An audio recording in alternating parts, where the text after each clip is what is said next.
বিসমিল্লাহির রহমানির রহিম। যারা বড় বড় বিল্ডিং আছে, যাদের দালান কোঠা আছে, তাদেরকে বলবো ভিডিওটা একটু দেখেন।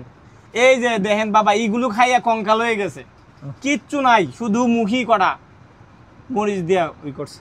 এই যে দেখেন বাবার কঙ্কাল হয়ে গেছে, এই যে দেখেন এদিকে এইদিকে শুধু খানার অভাব ভাই। কালকে থেকে মাধবপুরে খানার একটা বিপ্লব চাই। আমাদেরকে না জানাইও আপনারা হুসেন আলীর বাড়িতে, হাসান আলীর বাড়িতে আইতে পারেন। এক বস্তা চাল, ডাল, তেল, রসুন অথবা এক বান টিন ওনার বাড়িতে নিয়ে আইসেন ভাই।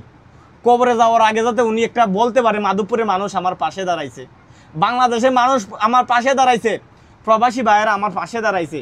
উনি যাতে অভিশাপ না দিতে পারে। ওনার কষ্ট দেখে আমাদের বুক ছিদ্র হয়ে যাচ্ছে, ভিতরে ভূমিকম্পের মতো আলোড়ন হচ্ছে যে আমরা কিছুই করতে পারি নাই। আমরা আজকে জানতে পারছি, মাধবপুরবাসী জানতে পারছে। সবাইকে বলবো ভাই, 100-200 টাকা করে ওনাকে দেন।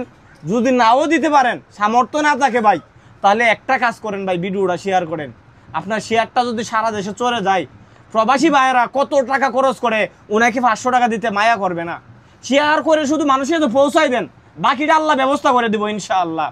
দুনিয়াতে জমিনে আমরা ডাক দিছি, আপনাদের ডাক দিছি, একটা শব্দ করছি, আপনাদের কাছে চাইছি, আর আপনারা শুধু শেয়ার করে দিলে ইনশাআল্লাহ ওনার দুঃখ ইনশাআল্লাহ কিছুটা হইলে কমবো। আসুন না ভাই, মানবতার স্বার্থে মানুষের পাশে দাঁড়াই। ওনার জীবনের সব শেষ বয়সে আমরা একটু সুখ দিতে চাই, ওনাকে একটু আরাম দিতে চাই। সবাই ভালো থাকেন, ওনার জন্য দোয়া করেন। আল্লাহ হাফেজ।